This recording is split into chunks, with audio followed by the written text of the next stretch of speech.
Guys কেমন আছো? আজকে দেখো কি রান্না করব। আলু, পালং শাক দিয়ে, বেগুন দিয়ে, গাজর দিয়ে তরকারি করব, মাছের মাথা দিয়ে তোমাদের দেখাচ্ছি।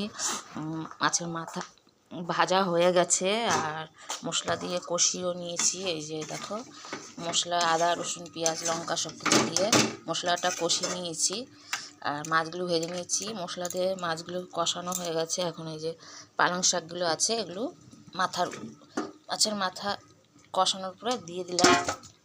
এবার সবজিগুলো দিয়ে একটু কষিয়ে নেব। এই যে পালং শাকের তরকারি, যে মাথা দিয়ে একটু কষিয়ে নেব ভালো করে। যখন জলটা শুকিয়ে যাবে, আর পালং শাকের হালকা একটু ঝোল দিয়েছিলাম, সেই ঝোলটা আবার এর মধ্যে দিয়ে দেবো। কেন শাকের জল ফেলতে নেই, শাকই তো ভিটামিন না, জলটা ফেলে দিলে আমাদের ভিটামিন কি থাকবে। এই যে আজকে পালং শাকের মাথা দিয়ে রেসিপি। সবাই একটু আমার পাশে থাকবেন, আর সবার পাশে আমিও আছি। আমাকে অনেকেই বলে যে দিদি সাপোর্ট করে দিলাম, সাপোর্ট করো। হ্যাঁ, অবশ্যই অবশ্যই সবাই সবাইকে সাপোর্ট করতে হবে, সবাই সবার পাশে থাকতে হবে, নাহলে কি করে চলবে। আমি একা বড় হব, এগিয়ে যাব, তা কি হয়? আমি চাইবো যে আমার সাথে আর আমার বন্ধুরা দিদিভাইরা সবাই যেন বড় হয়, এগিয়ে যায়। আমি সবার সবসময় ভালো চাই।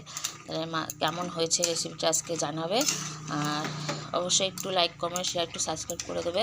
কেমন হয়েছে জানাবে, দেখে তো মনে হচ্ছে দারুণ হয়েছে। তোমাদের কাছে কেমন হচ্ছে অবশ্যই জানাবে। তরকারিটা ফুটছে, তরকারিটা ভালো করে ফুটুক, কষানো হোক। এখন একটু ঢেকে দিই, ভালো হবে তার ভাবটা। চলো ঢাকনাটা খুলে দেখি কেমন হয়েছে, কতটা হয়েছে। তো হয়ে গেছে, আর একটুখানি হয়ে যাবে। তাহলে আজকে পালং শাক দিয়ে মাছের মাথা দিয়ে রেসিপি। এই যে শাকের জলটা ছিল একটুখানি, ঝোলটা এটা দিয়ে দিই। শাক হলো ভিটামিন, শাকের জল ফেললে হবে না, তাই এর জন্য আমি হালকা করেই দিয়েছি। কষিয়ে নিলাম, এটা হালকা জল দিয়ে দিলাম। তাহলে আজকে রেসিপি কেমন হয়েছে দেখে বলবে। আমার কাছে তো দারুণ লাগছে, কালারটাও দারুণ লাগছে, আর মনে হচ্ছে কখন খাবো। তোমরাও চলে আসো, তোমাদের মিস করছি। তোমরা এসে সবাই খেয়ে যাও। দেখো গাইস কেমন হয়েছে।